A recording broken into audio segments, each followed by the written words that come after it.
Assalamualaikum students of Junior 4.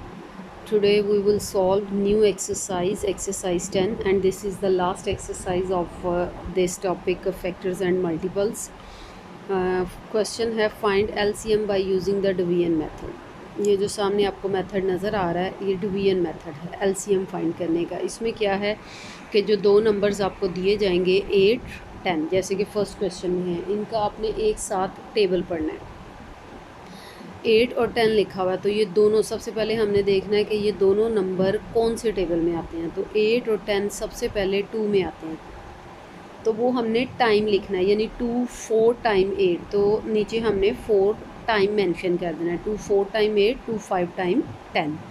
उसके बाद अब 4 और 5 दोनों किसी भी सेम टेबल में नहीं आते, इसलिए हम अब 4 के लिए सबसे पहले 4 का टेबल देख लेते हैं। 4 2 के टेबल में आता है, और आपने कोई भी इवन टेबल नहीं पढ़ना, आपने जो भी टेबल पढ़ना है वो प्राइम टेबल पढ़ना है। प्राइम टेबल मीन जो किसी टेबल में ना आता हो।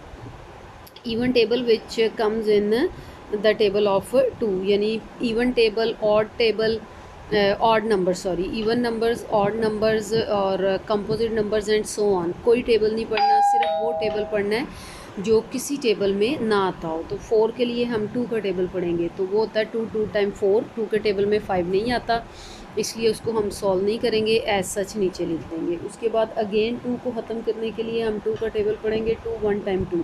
टेबल आपने तब तक पढ़ना है जब तक आपके पास 1 ना आ जाए, और उसके बाद रह जाता है फिर 2 के टेबल में 5 नहीं आता, 5 उसी तरह नीचे आ जाएगा, और आप 5 के लिए 5 का टेबल पढ़ेंगे। 5 1 टाइम 5। अब ये जो टेबल्स हमने पढ़े हैं, ये हमने LCM फाइंड करना था। हम लिखेंगे LCM इज़ इक्वल टू, जो टेबल पढ़े हैं वो टेबल हमने पढ़े हैं 2 मल्टीप्लाई 2 मल्टीप्लाई 2 मल्टीप्लाई 5, यानी इन सब को आपने मल्टीप्लाई करना है। इसमें कॉमन अनकॉमन वाला कोई नहीं, जो भी टेबल्स आपने पढ़े हैं उन सब को आपने मल्टीप्लाई के साइन के साथ लगा देना है, और जब इनको मल्टीप्लाई करेंगे 2 2 टाइम 4, 4 2 टाइम 8, 8 5 टाइम 40, तो हमारा आंसर होगा 80।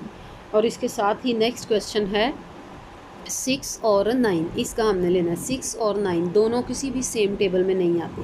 आप 2 का टेबल भी पहले पढ़ सकते हैं, और 6 और 9 दोनों 3 के टेबल में आते हैं, तो आप 3 का टेबल भी पढ़ सकते हैं, 2 का टेबल भी पढ़ सकते हैं। आप पे डिपेंड करता है आप 2 का टेबल पहले पढ़ लें या 3 का पढ़ लें। अगर जैसे मैंने पढ़ा हुआ है 2 का, अगर आप 2 का पढ़ते हैं तो 2 के टेबल में 9 नहीं आता, जस्ट पढ़ा जाएगा 2 3 टाइम 6, और 9 नहीं आता, इसलिए 9 को हम एज सच नीचे ले आएंगे।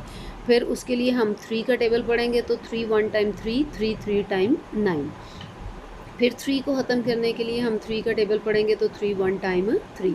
और हमने जो टेबल पढ़े हैं वो टेबल हमने LCM में लिख लेने हैं, तो इसका LCM होगा, LCM में हमने टेबल पढ़े हैं 2 मल्टीप्लाई 3 मल्टीप्लाई 3, और इन तीनों को मल्टीप्लाई करें तो हमारे पास LCM आएगा 18। ये दो क्वेश्चन आपने अपनी कॉपी पे करने हैं। इंशाल्लाह we will solve rest of the questions on Monday.